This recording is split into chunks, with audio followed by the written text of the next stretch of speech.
તો આજે છે મહાપરિણામનો દિવસ અને માત્ર અડધો કલાક રહ્યો છે અને ત્યારબાદ શરૂ થઈ જશે મતગણતરી। જી હા, 543 લોકસભા બેઠકો TV9 પર સૌથી ઝડપી પરિણામ અમે આપને બતાવવાના છીએ।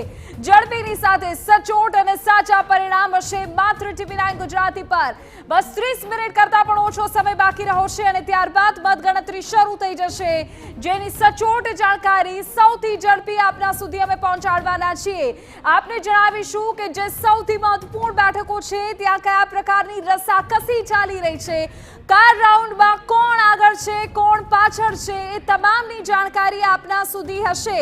તો જનતાનો જનાદેશ, આપનો ફેસલો, આ મહાપરિણામ બસ થોડી જ વારમાં TV9 ગુજરાતી પર આપને આપીશું દરેકે દરેક વિગતો સૌથી ઝડપી, સૌથી પહેલા।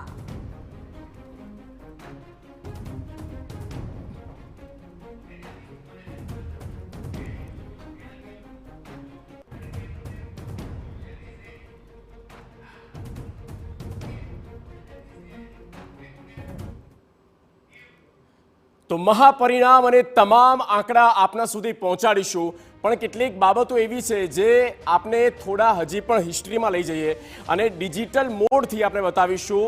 આ હાઈટેક સ્ટુડિયોમાં ડિજિટલ માધ્યમથી આપણે બતાવીશું કે અત્યારે 2024નું જે પરિણામ આવવાનું છે તેનો આંકડો કેવી રીતે આગળ વધશે, પણ 2014માં અને 2019માં શું હતું જુઓ। સૌથી પહેલા મારી પાછળ જે આ સ્ક્રીન જોઈ રહ્યા છો, મારા હાથમાં ટેબ છે અને એ સ્ક્રીન કાસ્ટ કરવામાં આવ્યું છે, એટલે કે બિગ વોલમાં આપણે આ સ્ક્રીન બતાવી રહ્યા છીએ। સૌથી પહેલા આ છે ભારતનો નકશો। 2019નું આ રિઝલ્ટ કંઈક આ રીતનું હતું જુઓ। સૌથી પહેલા ઉપર જુઓ, 543 ઇન્ડિયા, એટલે કે ટોટલ 543 બેઠકો છે। મેજિક ફિગર લખવામાં આવ્યો છે 272 272, અને તે સમય પર 303 બેઠક બીજેપીને આવી હતી અને સાથી પક્ષોની એડ કરીએ તો 354 આ પરિણામ 2019માં જે અત્યારે નરેન્દ્ર મોદીની સરકાર હતી એ, અને એ સમય પર યુપીએ 94 સીટ ઉપર અને તેમાંથી કોંગ્રેસની 52 જેટલી સીટ હતી અને અપક્ષને એટલે કે અધર છે એમને 95 બેઠકો મળી હતી। જુઓ, હવે આ ભારતનો નકશો છે, જ્યાં ઓરેન્જ કલર્સ દેખાઈ રહ્યા છે ત્યાં બીજેપીના ઉમેદવાર અત્યારે સાંસદ તરીકે 5 વર્ષ માટે આવ્યા હતા, આ એ છે। અને બ્લુ કલર્સ બતાવી રહ્યા છે તે કોંગ્રેસ અને બીજા જે કલર્સ છે તે અધર, એટલે કે જે અધર પક્ષો છે તેમના છે, તે પછી MIM હોય કે પછી CPIM હોય કે પછી જમ્મુ કાશ્મીરના હોય। ઓકે, તો આ 2019નું ઓવરઓલ રિઝલ્ટ હતું અને આ આંકડો જે છે 2024નો પણ આપણે અહીંયા ક્લિક કરીએ છીએ તો જુઓ આ ભારતનો નકશો આવી ગયો છે।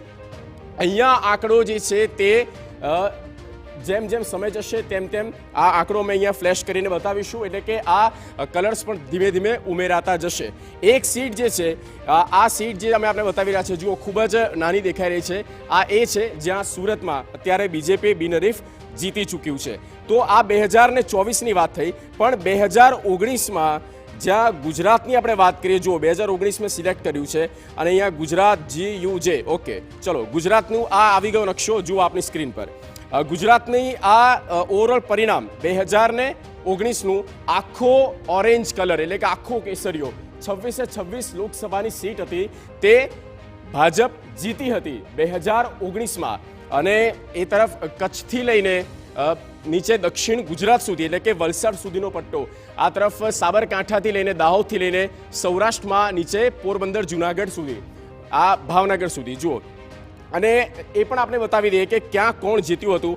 કચ્છ ઉપર હું સિલેક્ટ કરું છું તો કચ્છની જે વિગતો છે મારી સ્ક્રીન પાછળ આપ જુઓ। કચ્છ જે અનામત સીટ છે, અહીંયાથી ચાવડા વિનોદભાઈ, એટલે કે વિનોદભાઈ ચાવડા ભારતીય જનતા પક્ષમાંથી જીત્યા હતા 2019માં। માર્જિન હતું તેમનું 3,05,000 જેટલું।